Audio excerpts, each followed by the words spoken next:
Please subscribe and don't forget to press the bell icon to get notified whenever we upload a new video. Now, as promised, let's get the conversation going with Jay Bala of Cash the Chaos. He's been optimistic on the market for several months now. Jay, so the levels are coming. Last time we spoke, I think a few weeks back, you were looking at 12,000 on the Nifty. Are you re-hitting that target? Yeah, that's still the case, and I'm still maintaining that view. As now, I'm expecting the Nifty to touch 12,000, correct a bit, and then go back to fresh record highs about 12,660. But be aware that the market has been going up for some time. We need to be flexible about those targets. Unless the market does something drastically different, I will maintain this view that it's going to 12,000, pull back to a correction, and then a fresh record highs to 12,660. Okay, that's of course the view on the index. By the way, that move that you saw on Axis, the almost reverse move is happening in Kotak Mahindra Bank as well. Just keep an eye on that. This is very interesting. Kotak's move to the low point, while Axis, of course, is at the high point. Jay, good afternoon. In fact, we're talking about banks. You do like both ICICI and Axis. Yeah, I maintain ICICI is going to go to fresh record highs at about 380. That's been the view since the time it was about 270, 275. And Axis is doing something pretty important. Probably is missing the eye of a few analysts, and probably chartists would probably take note of this. And if you see Axis close above 627 to 630, it's going to probably explode away to somewhere close to 900. But if you had to maintain a conservative target, it's going to be 750. The reason why that's happening is it's been consolidating sideways for 2.5 years, almost 3 years now, and that is actually a symmetrical triangle. When such a compression happens for any particular security, the move above that particular compression will be an explosive one, and that's the reason why I'm expecting Axis to touch somewhere close to 900. But take it easy, and if it doesn't happen, you just follow the trend. At least I think it's definitely doing something close to 750. Okay, when we're talking about more leaders, the rally has broadened out over the last couple of weeks anyway, Jay. Now, looking at the next leg, this move to 12,000, what do you think will be the key pillars for the Nifty?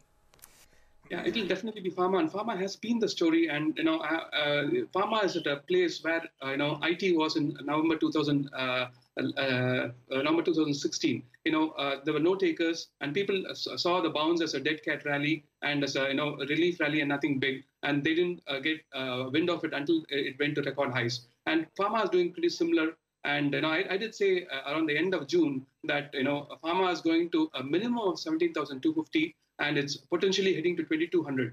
2,200 is definitely possible. Pharma doesn't have that much weight in the index, so it need not, disrupt our price objective of 12,600 on the Nifty. Because if pharma were to rally that high, it would mean that it could mean that the Nifty has to go much higher. But I saw the weights on the index. The pharma doesn't have that much weight, and the reason why I said it's the same place where IT was in November 2016.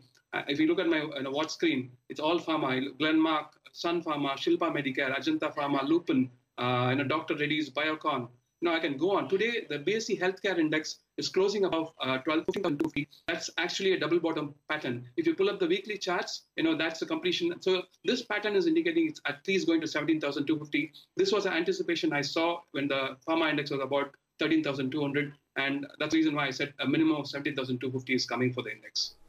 Okay, that's interesting. And of course, pharma stocks have done well. You do like some of them. The other interesting space, and you do like a couple of stocks here, autos, TVS Motor and Ashok Leyland, two stocks which were the flag bearers of the mid-cap rally. Of course, then they became large caps, Jay. But they've corrected. You reckon the correction is over here? Oh, pretty much. If you recall, on the day Ashok Leyland was falling 15%, I was on the channel and it was down 15%. And I said, this is probably the low for it, and it's very likely to bottom around 105. The very next day, the low was 105, and the stock is up 15-20% now. And we just need a print of 132 for Ashok Leyland. That'll be a confirmation for me that it's going to record highs past 180. 180 was the price objective I gave on the day that the stock was falling to 15%. So there's no change in that view. As far as TVS Motors goes, it's had a stellar run up till 2018 and had a solid correction from then on, from 700 odds to about 505.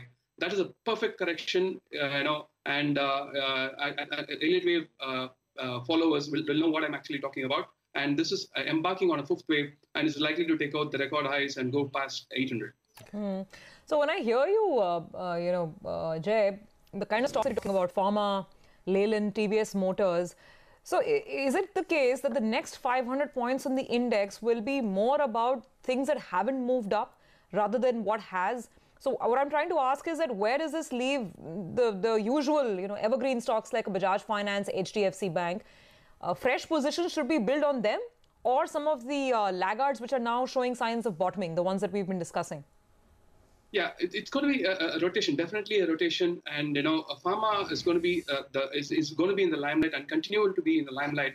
Whereas other sectors goes, I even anticipated metals to participate in this rally because I said last time in June that China is very close to an important low, and it went yesterday. It made a fresh record low on an intraday basis and then reversed, and today it's got a back-to-back gains. So this is going to translate into possibly bigger gains for metals. But even if metals don't participate, like you rightly pointed out, HDFC has a pending price objective close to 2,500, and as I said earlier, Axis was at least 750. So it's a mix. You should look at things that have are some of them are laggard, and some of them like Reliance, which has been my core portfolio call. That is going to take a bit of rest and pass on the baton to other players. So it's actually a mix. It's not exactly laggard from all sectors is going to do well. It's going to be a mix of a few strategies.